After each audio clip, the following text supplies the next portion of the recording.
Good. No, video? Okay. All right. So this is for the students of Vermont. Awesome. So I'm with Richard Culatta. He's the CEO of the International Society for Technology and Education, or ISTE.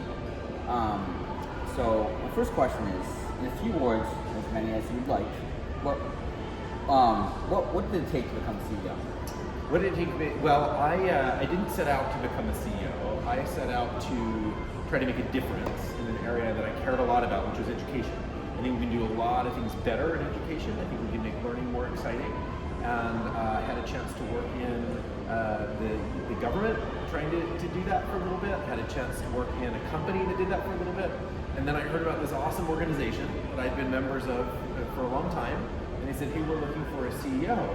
And I was very excited about that. So I said, hey, consider me. And if it seems like that's the right fit, we'll do it. And had a lot of conversations, and ended up that this is where I ended up serving. But again, it was really about just saying, where can I make the most impact?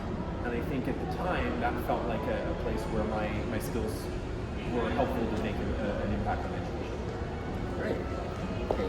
Next question.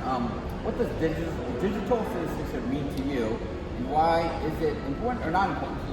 One of my favorite questions. You asked me a good one. So digital citizenship is the idea of knowing what type of humans we want to be in a virtual world, right? It means knowing how to have a good balance between the activities that we do in virtual spaces and in real spaces, right? It means knowing how we can create inclusive, kind virtual spaces for other people to engage in. It means using technology to solve problems in your community, right? It's about who we are in virtual spaces. So that's the idea of digital citizenship for me. I worry that we don't talk enough about it, right? I walk into a lot of schools and I'm like, what's your technology policy? And I get a list of don'ts, right? Don't share your password, and don't be a jerk, and don't use your phone when you're not supposed to, all the don'ts. I'm like, that's not helping us be good digital citizens. Where are the do's? For me, digital citizenship is about do's. How can we practice using our devices to be better people, using our devices to help solve problems, to help make the world around us better? That's what I think we need to do, and I think it's incredibly important as more and more of our world moves into a virtual space, right? Think of all the things we used to do. You and I, we're older than these guys here, but right, we used to do so much in physical spaces. We would go to an office for something, we would drive somewhere. Now so much of what we do happens in virtual spaces. We want those virtual spaces to be great spaces that are kind, that are welcoming, and that means that we have to learn to be those type of people. Good, thank you. Next question. What advice would you give to a student who feels discouraged and doesn't see the value in formal education? Look, I was a student who felt discouraged and didn't see the value in formal education, so I can empathize with that. I think when that happens, first of all, it's great that when there are good teachers like you and others that can recognize that and help make sure learning feels relevant.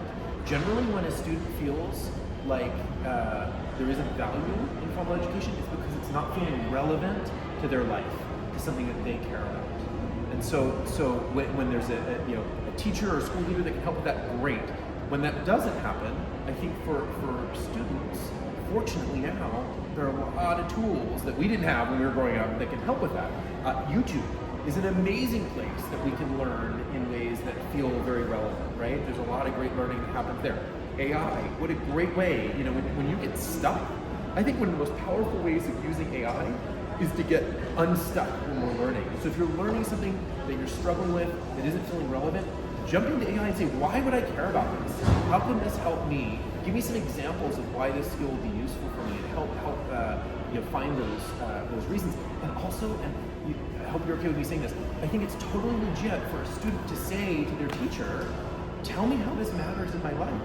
Why should I learn? If we're teaching math, right? I know that's what you teach, right? Right. What, dividing fractions. Why should I care about that? If it's algebra, I don't know what all the classes that you teach, but why should this matter to me? And I think students deserve an answer for that.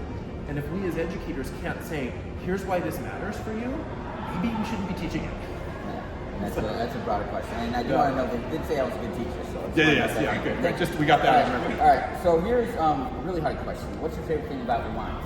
Oh, so I spent a lot of time in Vermont. I grew up in Rhode Island, so not far away. And my best friend moved to Vermont when I was like, I don't know, probably 10 or 12. And so I spent a lot of time up in the Rutland area. He lived in Rutland, so I love Vermont. Absolutely beautiful. I'm a pilot. I love flying into Vermont. It's gorgeous. I'm also a skier, so anytime I can get up to, I love skiing Okemo and a lot of those areas, but it's just a wonderful place. Also, just it's a great group of people. I think there's just a feel and a style of life in Vermont that I love. So I'm kind of a Vermont wannabe. I hope there's a chance that I can get up there and spend more time. Okay, all right, great. Well, welcome you back. I hope I'll come visit your school sometime. How about that? All right, yeah, and open door. Okay. All right, last question. Another hard one. Okay. Okay, if you're on a desert island, what's one game you would pick to bring with you? It could be a board game, computer game, or something else. Oh wow! What game? What one game?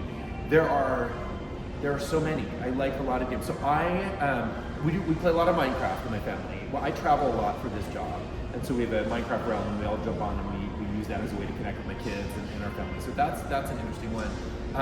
This is going to be old school, and I'm going to date myself here, and your kids are going to roll their eyes, and that's okay. I love Tetris.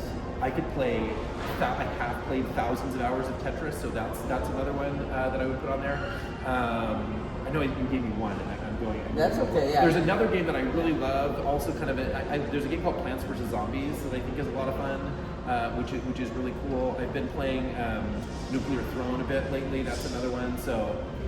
I'm going to have to be stranded on multiple islands. Maybe we can move to different islands. Like a little anxiety with the Tetris. Yeah. Yes. Oh yeah. No. Tetris is one of the most useful life skills ever. Loading a dishwasher, Tetris. I can load a dishwasher better than anybody else. Oh, it's good to use some music. Okay, great. Totally.